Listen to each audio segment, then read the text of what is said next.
This video is powered by the pros at Pascal Air Plumbing and Electric. Arkansas owned, Arkansas operated. GoPascal.com. Antiseptic for what happened last weekend, getting the dub in Central Arkansas, or where? I don't know. Where do you land on it? Just like always, I go back and watch the film. I think we played hard, though. I do know that. I don't know how good we played, but we did play hard. Hard week when you have finals coming off a loss. So too early probably to stamp it as mission accomplished, but certainly back on course. I thought we responded. We took a coaching really well in the film rooms. I thought the words that the kids were using to each other today when things got some adversity even hit today, I thought their words to each other were phenomenal. So I'm going to preliminarily tell you, again, not mission accomplished, but back on the right path. Dominated the free throw game, turnovers. You had a good cushion there most of the game. And then points in the paint and second chance points, sort of the blue collar stuff kind of stood out. Felt like points in the paint was going to be a big one for us, driving it in there. They're hard to score on, especially with Bowman. Getting her in foul trouble was big. If you look at, their opponents who they've played, they haven't had very many games in the 70s, like one or two. So we felt like if we could approach that, our defense would give us enough chance. We fell in love with the three a little early, a little bit because we made our first one, and sometimes that happens. But thought we got back to driving it. I thought Sam and Mac were really, really good in that area, and then I think everybody else kind of caught on and was contagious and followed their lead.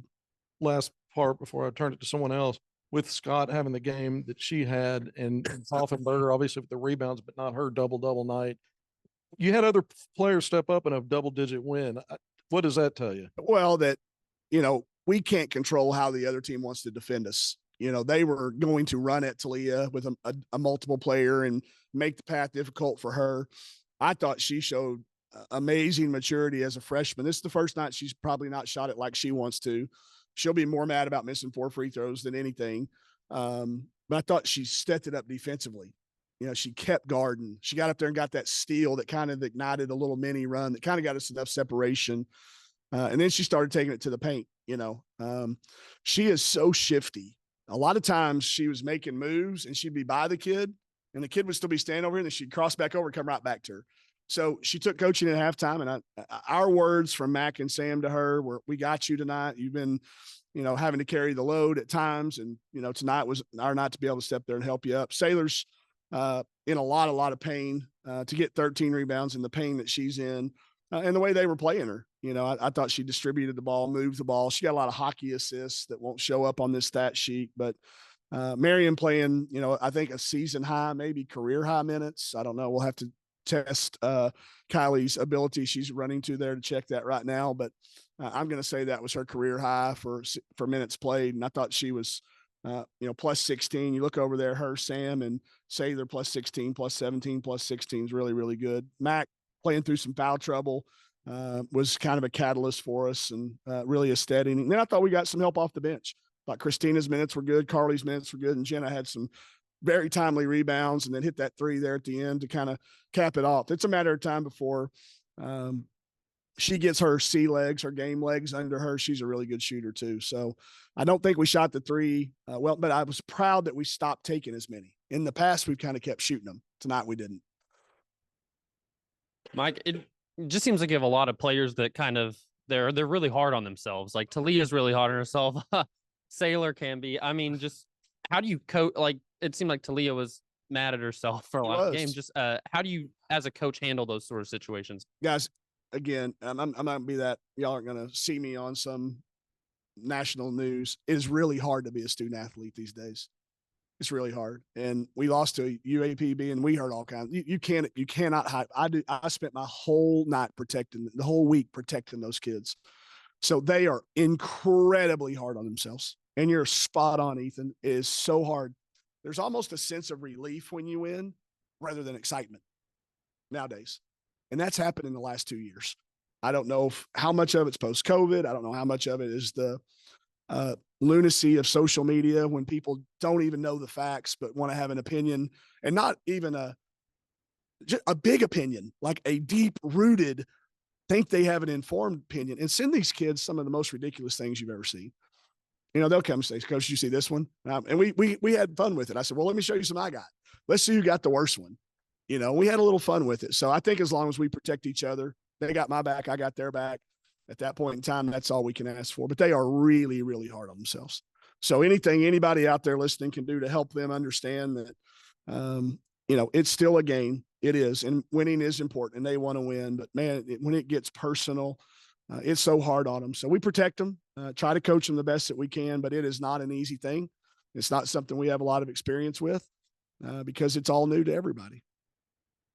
This environment, it is a home environment for y'all, but it's different. I mean, and having Mac and Sam kind of have the game that they've had, being players who have played here before, just what do you think about their ability to maybe settle the team in? Just really super proud of them, because they've been very patient. We've talked about what we need to do to be a great team. And it's not, it was no big deal with it. We got it tonight. And it is a home crowd, but that's it. I mean, it's not your home rims. It's not we had to travel. We stayed in a hotel. We had to get up early. You have to take the bus. You're here 2 hours. So again, I think y'all all know me well enough. We're going to challenge our kids we could have picked a much easier opponent to play here. But again, I'm just not one that's big on having any false confidence. I want to know, and I still don't know where we're at. And I'm not sure we will know until, January, February, and the SEC rolls around. But I look around the country, and there's 2 scores tonight. I've said it before, but I look at another score and I go, that can't be right. I'm sure people thought that about our game the other night. Maybe we were one of those teams, but there's 4 or 5. I'm looking here on the first 3 or 4 scrolls. I'm like, wait, that can't be right, but it is. So I'm proud that our kids have continued to find different ways. If you look at our 12 games, is it 12, 9-3? None of them have been the same. They've all required something different. So I'm really proud with where we're at going to this tournament. Looking forward to some Florida sunshine.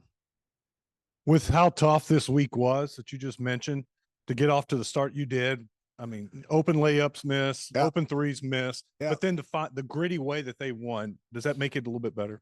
Yes, very gratifying, very satisfying, hey, we can do this, and I think it all went back to playing hard. We didn't challenge them to play great.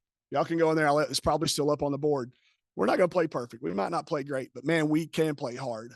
We didn't play very hard last Sunday. We had, and Coach Schaefer mentioned it, and I remember when Coach Calipari said it, we had a very arrogant performance last week. And I think our kids took it to heart. Like, they watched the film. They were very critical of themselves without the coaches having to be. So kind of those pains that change you a little bit. There were moments today, I'll be honest with you, there were moments where you thought, oh, here we go again. Because we were missing some layups and we did miss some shots and we blew some defensive coverages, but they settled in, hold them to 18%. Lexi Pritchard is an unbelievable guard. I've been watching her since she was very young when I was on the West Coast. When I watch film, I don't ever pull a roster out.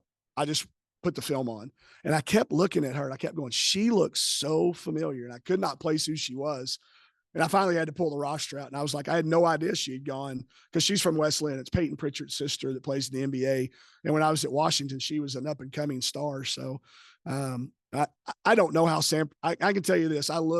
Sometimes I look at their game notes. This team was picked 7th out of 8th in their league. I will predict in front of anybody in this room, they don't finish 7th in their league. I think they've got a good squad. She does a heck of a job with them. I know it sounds like I need it, but I don't. Thank you. Go ahead. Sadie Stetson for them. I know you mentioned her before the game started, but really kept them in it with her shooting. What'd you think of that game? We lost her 3 times in the first half, and she made us pay every time. And then when that happens, then she's going to make everything. I watched her in warm up. It looked like Jimmy Chitwood out there. I just kept going, is she ever going to miss one? She's got such good timing, and they do such a good job of spacing around her and making it really hard to stay with her. And if y'all don't like watching Pritchard, she's so good at finding kids late. Again, that's one of the reasons I look at what she did. And I know they got in some foul trouble today. So she's a large part of the reason I think they're going to have a good year. It was a great performance by her.